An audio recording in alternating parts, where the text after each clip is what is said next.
नमस्कार दोस्तों, स्वागत है आपका हमारे चैनल पर जहां हम हर दिन की सबसे बड़ी वित्तीय खबरें आपको सरल भाषा में समझाते हैं। आज का दिन बाजार के लिए काफी हलचल भरा रहा, चाहे बात करें शेयर बाजार की, विदेशी मुद्रा की या फिर क्रिप्टो मार्केट की। तो चलिए विस्तार से जानते हैं आज की सबसे अहम खबरें। शेयर बाजार की शुरुआत करें तो निवेशकों के बीच अब फोमो यानी फियर ऑफ मिसिंग आउट इतना बढ़ गया है कि वो अमेरिका चीन के बढ़ते टैरिफ तनाव को भी नजरअंदाज कर रहे हैं। बाजार अपने ऑल टाइम हाई के आसपास बना हुआ है और इस तेजी में निवेशक किसी भी मौके को छोड़ना नहीं चाहते। से ई 500 की बात करें तो हल्का फिसलन देखा गया, लेकिन ये गिरावट महज अस्थायी रही। बाजार अब फोकस कर रहा है फेडरल रिजर्व की अगली मौद्रिक नीति पर और साथ ही वैश्विक व्यापार संबंधों पर। दक्षिण कोरिया का कॉस्पी इंडेक्स भी इस साल शानदार प्रदर्शन कर रहा है। एक 2025 में इसने करीब 28% की तेजी दिखाई है। विदेशी निवेशकों ने 2-3 अरब डॉलर से ज्यादा का पैसा दक्षिण कोरियन बाजार में डाला है, जो कि एक भरोसे का संकेत है।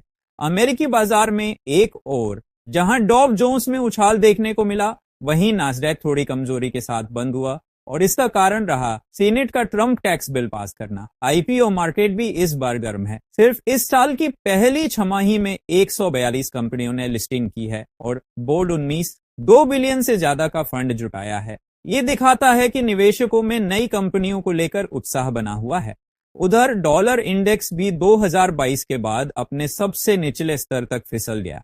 इसका सीधा असर विदेशी मुद्रा बाजार पर देखने को मिला, खास तौर पर भारतीय रुपया, जो बाकी एशियाई मुद्राओं के साथ कमजोर दिखा। एशियन स्टॉक्स ने मल्टी ईयर हाइस को छुआ, लेकिन हल्की गिरावट भी दर्ज हुई। जुलाई 2 को एशियाई शेयरों ने हाल में दर्ज मल्टी ईयर हाइस के बाद हल्की लिम्बो मोड़ दिखाई, क्योंकि निवेशक अमेरिका में इकोनॉमिक संकेतों और ट्रेड डेडलाइन 9 जुलाई से सावधान है। MSI Asia Pacific index Japan, Taiwan और कोरिया की टेक लीडिंग स्टॉक्स में गिरावट देखी गई, जबकि यूरोपीय फ्यूचर्स हल्के बढ़त के साथ खुलने को तैयार हैं। वॉल स्ट्रीट मिक्स्ड बंद हुआ। 1 जुलाई को नैस्डैक बढ़े, टेक शेयरों की कमजोरी के कारण नीचे बंद हुआ, जबकि डाउ जोन्स वृद्धि के साथ समाप्त हुआ। ट्रेडिंग वॉल्यूम सीजन के हिसाब से थोड़ा मध्यम था, क्योंकि सेनेट में ट्रंप की टैक्स कट बिल पास हुआ। 2025 का ग्लोबल स्टॉक क्रैश स्मृति में 2-10 अप्रैल के बीच टैक्स वॉर और ट्रेड फ्री तनावों से मार्केट्स में तेज सेल ऑफ हुआ था, जो अमेरिका के नए ट्रंप टैरिफ के बाद ग्लोबल मार्केट में गिरावट की सबसे बड़ी लहरों में से एक साबित हुआ। इंडिया के benchmarks flat, Bharat America trade समझौते की आशा। भारतीय निफ्टी 50 में मामूली 8% की गिरावट और सेंसेक्स में 3% की डिक्लाइन देखी गई, क्योंकि फाइनेंशियल स्टॉक्स में कमजोरी थी, जबकि एचटीबी फाइनेंशियल का आईपीओ जोरदार था। निवेशक भारत और अमेरिका के समझौते की उम्मीद में थे, जो जुलाई 9 के टैरिफ को टाल सकता है। एचजीबी फाइनेंशियल आईपीओ की धमाकेदार लिस्टिंग। एचजीबी फाइनेंशियल सर्विसेज ने अपना आईपीओ 740 प्रति शेयर पर लाया, जिसे 13% की मजबूती के साथ 33 तक पहुंच गया, जिससे कंपनी का मार्केट कैप लगभग 2 बिलियन हो गया। यह भारत में सबसे बड़ी नॉन बैंक लेंडर आईपीओ है। ब्रोकरेजेस का भविष्य पर दृष्टिकोण। जून में ब्रोकरेजेस का कहना था कि निफ्टी एवं सेंसेक्स जुलाई में नए ऑल टाइम हाई पर पहुंच सकते हैं। उनकी भविष्यवाणी मुख्य रूप से डोमेस्टिक इनफ्लोज, मजबूत मैक्रो फंडामेंटल्स और ब्लू चिप कंपनियों जैसे रिलायंस पर आधारित थी। अब बात करते हैं फॉरेक्स मार्केट की। डॉलर में इस समय बड़ी कमजोरी देखने को मिल रही है। ब्याज दरों में कटौती की उम्मीदें और वैश्विक व्यापार नीति में बदलाव ने डॉलर को दबाव में ला दिया है। यूरो, पाउंड और येन जैसी मुद्राएं मजबूत हो रही हैं। यूरोपियन सेंट्रल बैंक की फोरम में आए बयानों से भी यूरो में मजबूती आई है, जबकि यूएस फेड की ओर से दरों में कटौती की संभावनाएं लगातार डॉलर पर दबाव बना रही हैं। जीबीपी यूएसडी यानी पाउंड और डॉलर की जोड़ी जुलाई के महीने में पारंपरिक रूप से तेजी दिखाती और इस बार भी उसी ट्रेंड को फॉलो कर रही है। विशेषज्ञ कह रहे हैं कि ये तेजी अगले कुछ हफ्तों तक जारी रह सकती है। ईसीबी और बॉयज दोनों ने संकेत दिए हैं कि वे मौद्रिक नीति को स्थिर रखने के पक्ष में हैं, जिससे उनके करेंसी पर स्थिरता बनी हुई है। वहीं भारत की बात करें तो आरबीआई की नई लाइट टच मुद्रा नीति ने कंपनियों को हेजिंग यानी जोखिम से बचाव के लिए प्रेरित किया है। ऑस्ट्रेलिया की खुदरा बिक्री में मामूली बढ़त देखी गई है, जिससे ऑस्ट्रेलियन डॉलर में हल्की मजबूती आई है। भारत की लाइट टच फॉरेक्स नीति। आरबीआई ने दिसंबर 2024 से ज्यादा इंटरवेंशन न करके रुपए की स्विंग को स्वीकार किया है।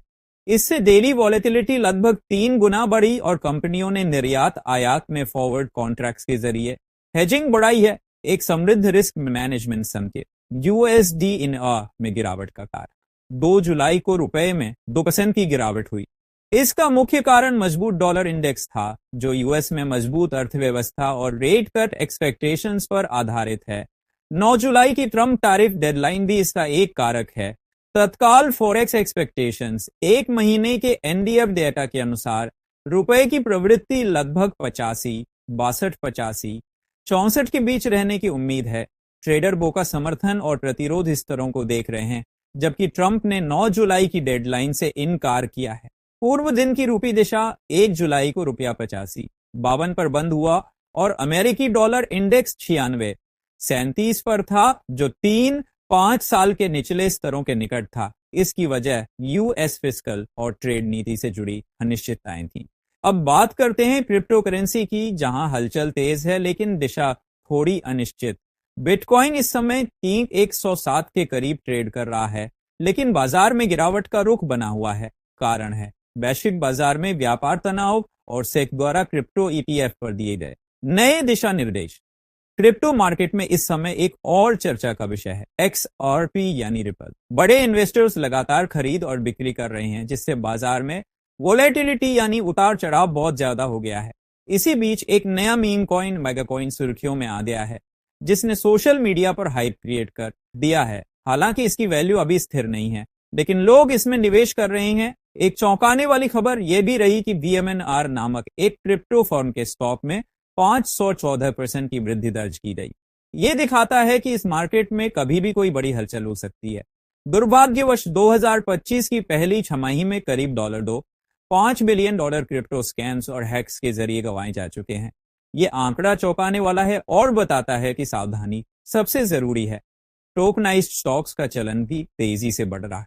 कॉइनबेस और रॉबिनहुड जैसी कंपनियां अब ऐसे टोकन पेश कर रही हैं जो रियल कंपनियों के शेयर को डिजिटल रूप में प्रस्तुत करते हैं। अंत में स्विफ्टेक्स जैसी ऑस्ट्रेलियन क्रिप्टो कंपनी ने केलब अनब्राउन को खरीदकर अमेरिकी हाई नेटवर्थ ग्राहकों के बीच क्रिप्टो सेवा विस्तार की दिशा में कदम बढ़ाया है। और फाइजर नामक वित्तीय कंपनी ने अपनी खुद की स्टेबल कॉइन लाने का ऐलान किया है, जो क्रिप्टो मार्केट को और मजबूती दे सकता है। स्टेबल कॉइन और यूएस ट्रेजरीज का इंटरेस्ट। बोस्टन में हुए एक सम्मेलन में बताया गया कि अधिकांश स्टेबल कॉइन राशियों लगभग 80% को सुरक्षित रखने के लिए उनके इश्यूअर टी-बिल्स और रेपोस में निवेश करते हैं। इससे यूएस ट्रेजरीज में इनकी बढ़ती भागीदारी दिखाई दी। Trump backed stablecoin initiative World Liberty Financial Trump back अपनी स्टेबल कॉइन के लिए शीघ्र एक ऑडिट जारी करने वाला है और नया ऐप लॉन्च करने की योजना में है। इससे उनके गवर्नेंस टोकन की ट्रेडेबिलिटी भी बढ़ सकती है। कॉइनबेस की टोकेनाइज्ड स्टॉक्स पहल कॉइनबेस सेक से मंजूरी मांग रहा है ताकि वह ब्लॉकचेन बेस्ड टोकेनाइज्ड स्टॉक्स उतारे। इससे ट्रेडिंग लागत घटेगी और सेटलमेंट रैपिडो होंगे, लेकिन लिक्विडिटी चैलेंजेस अभी बने हुए हैं। रेगुलेटरी FATF कंप्लायंस का दबाव। Global crypto regulatory bodies FATF ने चेतावनी दी है।